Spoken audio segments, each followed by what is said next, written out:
Hello everyone, welcome back to my channel.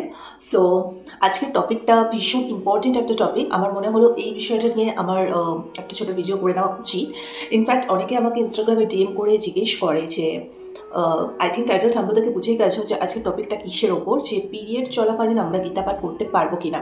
ঠিক আছে, so already period চলাকালীন নামজপ করা যায় কিনা সেটার ওপর আমার ভিডিও করা আছে এই চ্যানেলে, চাইলে সেই ভিডিওটা তোমরা দেখতে পারো। কিন্তু গীতা পাঠ করা যায় কিনা সেটার উপরে কোনো ভিডিও বানানো নেই, তাই আমাকে একজন কোয়েশ্চেন করেছে একটা বোন। তো আমি ভাবলাম চলো আজকে ভিডিও করে তোমাদের সাথেও এই ডাউটটা ক্লিয়ার করে দিই। আমাদের অনেকেরই মনে এটা আসতে পারে যে পিরিয়ড চলাকালীন আমরা গীতা পাঠ করতে পারবো কিনা। তো বেশি দেরি না করে আজকে ভিডিওটাতে কথা বলতে, পিরিয়ডের জিনিসটা নিয়ে প্রত্যেকটা মেয়ে প্রচণ্ডভাবে নাজেহাল থাকে এবং অনেকের এটাই কোয়েশ্চেন হয়ে থাকে যে এত কষ্ট কেন ভগবান মেয়েদেরকে দিয়েছে। ঠিক আছে, এই পিরিয়ড জিনিসটাকে নিয়ে অনেকে প্রচণ্ড দুশ্চিন্তার মধ্যে থাকে যে কেন মেয়েদের সাথেই সবসময় এটা হয়, কেন ভগবান সমস্ত কষ্ট মেয়েদেরকেই দিয়েছে। যেমন পিরিয়ড চলাকালীন পুজো আচ্ছা করা যায় না। ঠিক আছে, পিরিয়ডের ওই কটার সময় আমরা পুজো আচ্ছা করতে পারি না, এবং যাদের বাড়িতে ছোটো ছোটো গোপাল আছে তারাও তো গোপালের সেবা করতে পারে না। তো সেই সময়টাও তাদের প্রচণ্ড মন খারাপ থাকে যে তাদের সেবাকে কী করে করবে, বা পিরিয়ড চলাকালীন কী করে সেবা করা যায়, বা আদৌ গীতা পাঠ করা যায় কিনা, ওই টাইমটাতে নামজপ করা যায় কিনা। তো এইসব নিয়ে প্রচুর নানান এক প্রকার অভিযোগও থাকে মেয়েদের। ঠিক আছে, তো আমি এটাই বলবো, মেয়েরা হচ্ছে ভগবানের ব্লেসিং। শাস্ত্রে এটাই লেখা আছে যে মেয়েরা হলো এমন একটা শক্তি যে নিজের শরীরে আরেকটা প্রাণ ধারণের ক্ষমতা রাখে। সুতরাং এটা প্রচুর ব্লেসিং, মানে ভগবানের ব্লেসিং না হলে সেই ফ্যামিলিতে, আমরা এটাই শাস্ত্রে পড়েছি যে মেয়ে সন্তান জন্মায় না। তো অনেক ব্লেসিংয়ের ফলে কিন্তু মেয়ে সন্তান জন্ম। আর এই পিরিয়ডটা না হলে তো বাচ্চা কাচ্চা তো প্রচুর প্রবলেম হয়। তাই পিরিয়ড জিনিসটা কিন্তু প্রচুর গুড একটা সাইন। উল্টা আমি বলবো যাদের পিরিয়ড বন্ধ হয়ে যায় বা যাদের ইরেগুলার হয় তাদের উল্টা আরও দুশ্চিন্তা হওয়ার কথা। তাই পিরিয়ড নিয়ে এত চিন্তা ভাবনা করার কোনো মানেই হয় না, কারণ ভগবান মেয়েদেরকেই এমনভাবে সৃষ্টি করেছেন যে এই সমস্ত জিনিস দিয়েই কিন্তু মেয়েদেরকে সৃষ্টি করেছেন, যার ফলে আমরা সন্তান ধারণ করতে পারি, তাই না? তো এটা নিয়ে এত চিন্তা করার কিছু নেই। যদি আমাকে আধ্যাত্মিক দিক দিয়ে দেখতে হয় তাহলে এটাই বলবো যে ডেফিনেটলি পিরিয়ড চলাকালীন নামজপ করাই যায়। এটার উপরে অলরেডি আমার ভিডিও করাই আছে, যেরকম আমি ফার্স্টেই বললাম।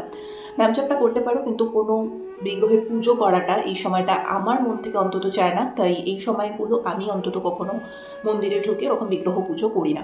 আর যদি প্রসঙ্গ এখন আসে যে গীতা পাঠ করা যায় কিনা পিরিয়ড চলাকালীন, তাহলে আমি বলবো ডেফিনেটলি পিরিয়ড চলাকালীনও গীতা পাঠ করা যায়। এরকমই আমরা অনেক মানে যারা আমাদের প্রচুর উঁচুতে অবস্থিত সেই সমস্ত মানুষদের থেকে আমরা এটাই জেনেছি যে ওই সময়টাতে মানে গীতা পাঠ করা যায়। তোমরা যারা গীতা বইটাকে কোনো লাল কাপড়ে, হয়তো তোমরা অনেকেই আছো যারা লাল কাপড়ে মুড়ে রাখো, তো ওই পিরিয়ড চলাকালীন যেরকম রেগুলার গীতা পাঠ করছো, ঠিক আছে, যখন পিরিয়ড তোমার শেষ হয়ে যাবে সেই সময় ওই ওপরের লাল কাপড়টা হয় ওটা ফেলে দাও, ফেলে নতুন কাপড় তোমরা আবার গীতার ওপরে জড়িয়ে রাখতে পারো, আর না হলে ওই কাপড়টা ধুয়ে তারপরে আবার ইউজ করতে পারো। সো ডেফিনেটলি গীতা পাঠ কেন করা যাবে না, নামজপও করা যাবে, গীতা পাঠও করা যাবে, তো কোনো প্রবলেম হয় না। সবটাই হচ্ছে মনের ব্যাপার। ঠিক আছে, তোমার মন যদি চায় তখন তুমি অবশ্যই করতে পারো গীতা পাঠ, কিন্তু মন না চাইলে, মন কোনো কিছুতে সায় না দিলে আমার মনে হয় জোর করে সেটা করা উচিত বলে পার্সোনালি যদি আমাকে জিজ্ঞেস করো, আমি একদমই, আমার মন চায় না যে পিরিয়ডের ওই কটা দিন আমি গীতাকে স্পর্শ করব বা ভগবানের সেবা করব, সেটা আমার মন থেকে আসে না বলে আমি কখনো জোর জবরদস্তি সেটা করি না। তো এটাই হচ্ছে ব্যাপার। বাট যেটা মন যদি চায় তো তোমরা অবভিয়াসলি এই সময় গীতা পাঠ করতে পারো, কোনো অসুবিধা নেই। আর যদি মন না চায়, এ কটা দিন শুধুমাত্র নামজপই করো, ভগবানের নামজপ করতে তো আর কোনো অসুবিধা হচ্ছে না, তাই না? কটা দিন না হয় গীতা পাঠ একটু, মানে তোমরা হয়তো পাঠ না করলে তখন হয়তো ইউটিউবে একটু শুনে নিলে অন্য কারোর ভিডিও বা কিছু, ঠিক আছে, সে কটা দিন। এটা আমার পার্সোনালি এরকম ফিল হয়, কারণ আমি ওই টাইমটাতে একটু অ্যাভয়েডই করি গীতাটাকে স্পর্শ, তখন আমার করতে কিরকম একটা মন থেকেই চায় না তখন। এটা আমার ফিলিংস বলছি, এটা যে সবার ক্ষেত্রে সেম হবে সেটা না। তো আমাকে যদি জিজ্ঞেস করো দেন আমি এটাই বলবো যে আমি পিরিয়ড চলাকালীন ওপাটা দিন গীতা পাঠ থেকে আমি বঞ্চিত থাকি, আমি নিজে মন না চাইলে আমি জিনিসটা করি না। কিন্তু যদি কোয়েশ্চেন এটা হয় যে পিরিয়ড চলাকালীন গীতা পাঠ করা যায় কিনা, তাহলে এটার অ্যান্সার অবভিয়াসলি ইয়েসই হবে। মন শুদ্ধ থাকলে তুমি ডেফিনেটলি তোমার মন যেটা চাইবে তুমি সেটা করো, সেটাই হচ্ছে কথা।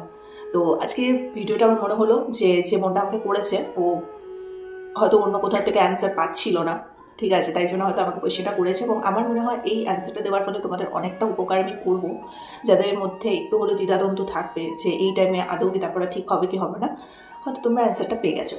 সো আজকে ভিডিও ভালো লেগে থাকলে লাইক, কমেন্ট, শেয়ার, সাবস্ক্রাইব করে দিও।